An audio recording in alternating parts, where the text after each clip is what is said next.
E sobre a camisa em homenagem ao Rei Pelé, o Santos tem essas 2 estrelas em homenagem aos 2 títulos mundiais conquistados em 62 e 63. E aí a coroa, que vai ser colocada já a partir da Copinha, né?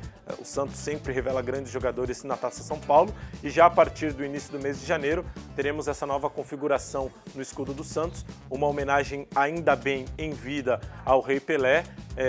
Uma homenagem mais uma justa ao rei do futebol. E a gente tem os 2 exemplos na camisa azul de goleiro e na camisa branca, a coroa ao lado das 2 estrelas. As 2 estrelas conquistadas, obviamente, com o Rei Pelé como o grande protagonista, como não poderia ser diferente, não só da história do Santos, mas também desses 2 títulos que foram os maiores conquistados pelo clube e pelo Rei Pelé, defendendo o time aqui no Brasil. Momento importante, né? E uma camisa lindíssima, lindíssima. Daquele tipo que qualquer torcedor vai querer comprar, né? Eu não sei se qualquer generalização é burra, mas essa daí, não sei. Essa não. Essa acho que não sei. Essa não. Agora, esse Santos na mão de Odair Hellmann, que eu fico custando a entender ainda que característica vai ter essa equipe, né? O Luiz falava agora do Ângelo, por exemplo, garotos jovens, né?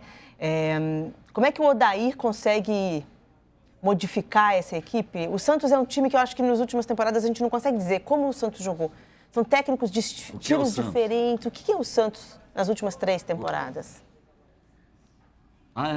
Bom, vou devolver a pergunta, porque eu também não sei responder. Tim, ajuda a gente Acho que o Luiz pode nos ajudar. O que ele vai fazer com esse time do Santos? Né? Como ele vai se comportar?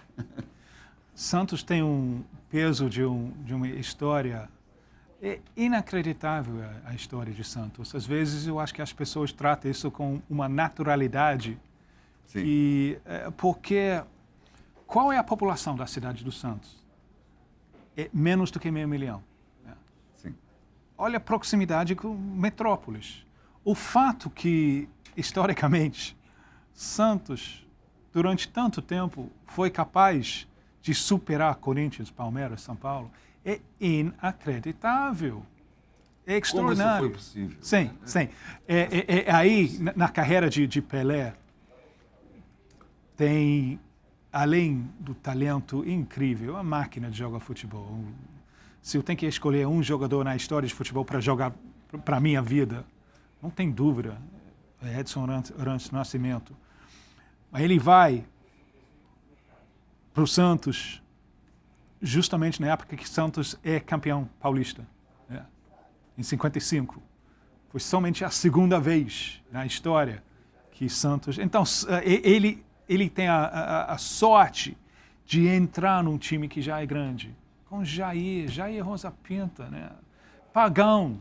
Ele precisa de um centroavante de habilidade técnica para combinar. Ele tem Pagão, pelo amor de Deus. Ele tem... Então, Zito está lá, Pepe está lá, pronto. Então, mas o peso dessa história cria uma cobrança que, para um clube representando uma cidade de menos do que 500 mil, especialmente na época contemporânea, é muito difícil. Eu estou preocupado com o futuro de Santos. Nos últimos anos, o Santos vem sobrevivendo com excelência de trabalho da base, com gerações atrás de gerações, atrás de gerações.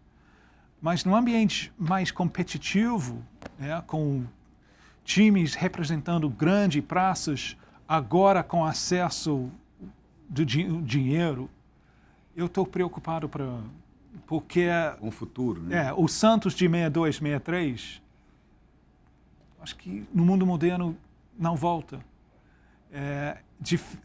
Vai ser difícil para muita gente aceitar isso aí. Luiz, você concorda comigo ou tem uma visão mais otimista? Não, plenamente. Até porque se a gente pegar a população da cidade de Santos e a torcida do Santos, a torcida é maior do que a população da cidade em que o clube está enraizado.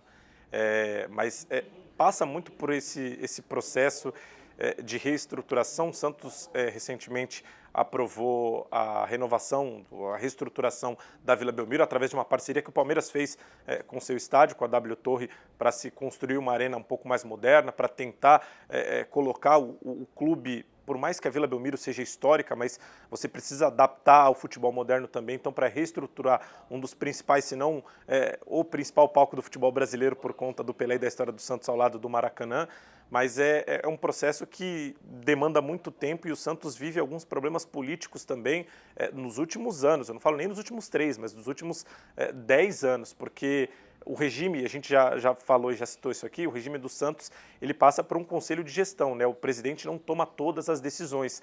E nas últimas gestões do Santos, tiveram alguns casos de corrupção, tiveram casos de investimento em jogadores que o dinheiro não acabou retornando. Teve o caso Neymar, que foi até para a justiça espanhola. Então, é um processo que, como o Tim citou, se não fosse a base, e eu acho que é mais do talento individual dos jogadores que aparecem lá do que totalmente mérito só de quem cuida e quem comanda a categoria de base do Santos.